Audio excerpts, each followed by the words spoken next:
नमस्कार बच्चों, कैसे हैं आप? सभी अच्छे हो? तो हम आज हमारे जो पहला पाठ है उसका चौथा भाग करेंगे, परिवार कल और आज। हमने देखा कि समीर एल्बम में फ़ोटो देखकर सभी पुरानी यादें ताज़ा कर रहा था। परिवार के सदस्य बड़े घटे, किसकी शादी हो गई, या फिर होली कैसे मनाई, या उसका परिवार जब शहर में चला गया, नया घर था, ये सारे चित्र देख के, फोटो देख के एल्बम में याद कर रहा था। तो उसी में आगे देखते हैं हम लोग बुआ की सगाई। बुआ की सगाई में आगे क्या फ़ोटो देख रहा है? एक फ़ोटो देख रहा है जिसमें सारे लोग कुछ खा पी रहे हैं। यह उस दिन के सहभोज की फ़ोटो है जब हमारे गांव में लोगों ने पहली बार खड़े होकर खाना खाया था।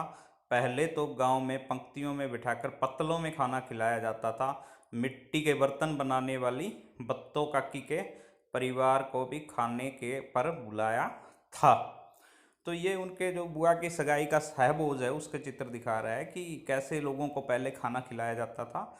आजकल टेंट लगाकर हम लोग खड़े होकर खाना खाते हैं, पहले सबको पंक्तियों में बिठाकर, पत्तल होते थे, पत्तों के बने हुए थालियाँ थी, तो उन पे खिलाया जाता था। पता करो और लिखो।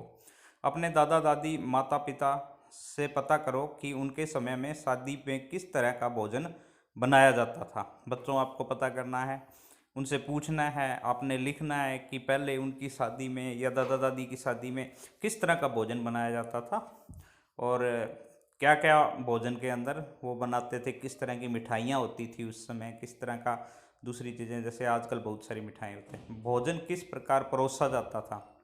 आपको ये भी लिखना है कि उस समय जब भोजन का जो परोसने का तरीका, लोगों को कैसे बैठाकर खिलाया जाता था, या फिर आज जैसे टेंट के अंदर खड़े होके सभी लोग खड़े खड़े खाना खाते हैं, या फिर बहुत सारे टेबल्स लगे होते हैं, वहाँ पे डाइनिंग टेबल लगाए जाते हैं, तो वैसे खाना खिलाया जाता था। उस समय ऐसा नहीं होता था, उस समय अलग रिवाज थे। पढ़ा स्वच्छता का पाठ। तो अगली फोटो में देखता है, आपको दिखाई दे रहा होगा कि समीर के हाथ धुलवाए जा रहे हैं, तो उसने स्वच्छता का पाठ पढ़ा है। यह फोटो तब का है जब मेरी नानी हमारे घर आई थी। नानी को सफाई बहुत पसंद है। नानी ने बताया था कि शारीरिक विकास के लिए बीमारियों से बचना और स्वस्थ रहना बहुत ज़रूरी है। इसके लिए शरीर की साफ सफाई रखनी चाहिए। खाना खाने से पहले और बाद में हाथ अच्छी तरह से धोने चाहिए। समय समय पर नाखून काट लेने चाहिए। हर रोज़ नहाना चाहिए। शौच के बाद साबुन से हाथ धोने, अवश्य धोने चाहिए। अपने शरीर के साथ साथ घर व आस पड़ोस की सफाई रखनी भी ज़रूरी है। तो नानी ने बताया था, नानी को, समीर की नानी उनके घर आई हुई थी, उसने स्वच्छता के बारे में नानी जी ने समीर को काफ़ी बातें बताई थी। तो हाथ धोने चाहिए, शौच के बाद में हाथ धोने चाहिए, खाना खाने से पहले। सोचो और लिखो, क्या तुम किसी ऐसे सामूहिक भोज में शामिल हुए हो जहां पंक्तियों में बिठाकर खाना खिलाया जाता है? अपने साथी से भी पूछो। तो आपने बताना है कि ऐसा कोई सामूहिक भोज जिसमें आप शामिल हुए हो, आपने देखा है, जिसमें पंक्तियों में बैठकर खाना खिलाया जाता हो, या आपने देखा हो, हमने आमतौर पे गुरुद्वारों में देखा है लंगर लगाया जाता है, तो वहाँ पे लोगों को पंक्तियों में बिठा कर जाता है।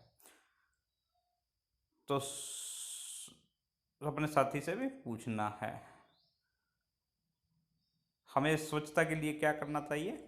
सुबह उठते ही हमें ब्रश करना चाहिए तथा हाथ धोकर ही खाना खाना चाहिए। प्रतिदिन स्कूल भी नहाकर जाना चाहिए। ये काम स्वच्छता के लिए हमें करने चाहिए। शौच जाने के बाद साबुन से हाथ धोने क्यों ज़रूरी है? शौच जाने के बाद में हाथों में रोगाणु लग जाते हैं जो हमें रोगी बना सकते हैं, इसलिए शौच जाने के बाद हाथ से, साबुन है जो, हाथ धो लेने चाहिए। हाथ साबुन से धोने चाहिए, हमें साफ करने चाहिए हाथ अच्छी तरह से। अगर तुम अपने शरीर की साफ सफाई नहीं रखोगे तो क्या होगा? तो क्या होगा बच्चों? हाँ, बीमार हो जाएंगे। हम अपने शरीर की सफाई नहीं रखेंगे तो शरीर में बदबू आने लगती है और बीमार भी हो सकते हैं। तो सफाई का ध्यान आप लोगों ने रखना है और उस पर ख्याल रखना है अपना। इस चीज़ का साफ़ सफाई रखनी है। अपने आस पड़ोस की खाना खाने से पहले और बाद में भी हाथ धोने हैं, सो जाने के बाद में भी हाथ धोने हैं। अपने घर व घर के आस पास साफ सफाई रखने में तुम किस प्रकार का योगदान कर सकते हो? उत्तर: अगर मेरे घर के आसपास कहीं गंदगी फैली हो तो मैं उस गंदगी को साफ कर दूंगा। तो मैं उस गंदगी को क्या कर दूंगा? साफ कर दूंगा, ध्यान रखूंगा सभी तरफ से। आगे देखते हैं, सोचो और लिखो। अपने परिवार के बारे में कुछ पंक्तियां लिखो। अपने परिवार के बारे में कुछ बातें लिखनी है। मेरा परिवार, मैंने ये चीज़ लिखी है, आप इसको इस तरह से लिख सकते हो। मेरा परिवार एक शिक्षित परिवार है। मेरे पिताजी, आपके पिताजी जो भी करते हैं, जो भी व्यवसाय है वो लिखेंगे। तथा माताजी, माताजी जो भी काम करती हैं वो, जैसे गृहिणी है, घर में काम करती है, तो मेरे माता पिता मेरा बहुत ध्यान रखते हैं। इससे आगे भी चीज़ें लिख सकते हो, कैसे कैसे क्या करते हैं। आओ ये भी करें।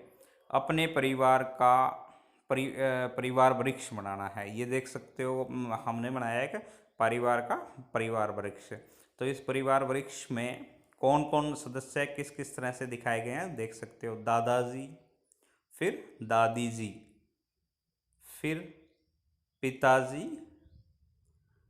माताजी, फिर आप देख सकते हो चाचा जी, चाची जी,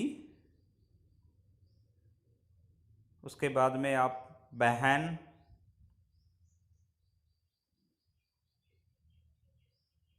चचेरी बहन यानी चाचा और चाची की लड़की, और उसके बाद में मैं स्वयं।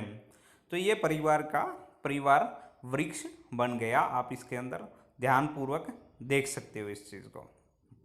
तो आगे आप लोगों को भी परिवार का वृक्ष बनाना है।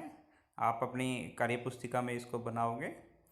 आपको अब खुद करने के लिए बच्चों, अपने माता पिता की मदद से उनके बचपन के परिवार वृक्ष बनाओ। आपको अपनी मम्मी का परिवार वृक्ष बनाना है कि उनके परिवार में जैसे उनके मम्मी पापा थे, फिर उनके मम्मी पापा के मम्मी पापा थे, ये पिता के, इस तरह से आपने पिता का परिवार वृक्ष बनाना है। और दूसरी तरफ माता का परिवार वृक्ष बनाना है, माता का परिवार वृक्ष। ये आप लोगों को स्वयं करना है। आप इन जो ये खाली खाने बनाए हुए हैं उसमें मम्मी, मम्मी के पापा पापा, मम्मी पापा, फिर पापा के मम्मी पापा और मम्मी के मम्मी पापा, इस तरह दिखा सकते हो। दोनों परिवारों में समय समय के साथ क्या बदलाव आए लिखना है। माताजी तथा पिताजी की शादी होने के बाद में दोनों परिवारों में नए संबंध हो गए। तो नए संबंध, रिश्ते बन गए। माता पिता पति पत्नी बन गए। उन दोनों के माता पिता सास ससुर बन गए। मेरे चाचा जी मेरे माता जी के देवर तथा ताऊ जी जेठ बन गए। बुआ जी ननंद बन गई। ताई जी जेठानी बन गई। फिर मेरा जन्म हुआ तथा बाद में मेरा जन्म हुआ। हमारे आने से नए रिश्ते बने। तो बच्चों ये था आपका पाठ। आप ये सारे प्रश्न उत्तर अपनी कार्य पुस्तिका में लिख लीजिए और अपनी पाठ्य पुस्तक में जहाँ स्थान दिया हुआ है वहाँ भी लिखिए। सभी अपना ख्याल रखिए, घर पर रहें, सुरक्षित रहें। थैंक यू, बाय बाय बच्चों, फिर मिलते हैं अगले पाठ में।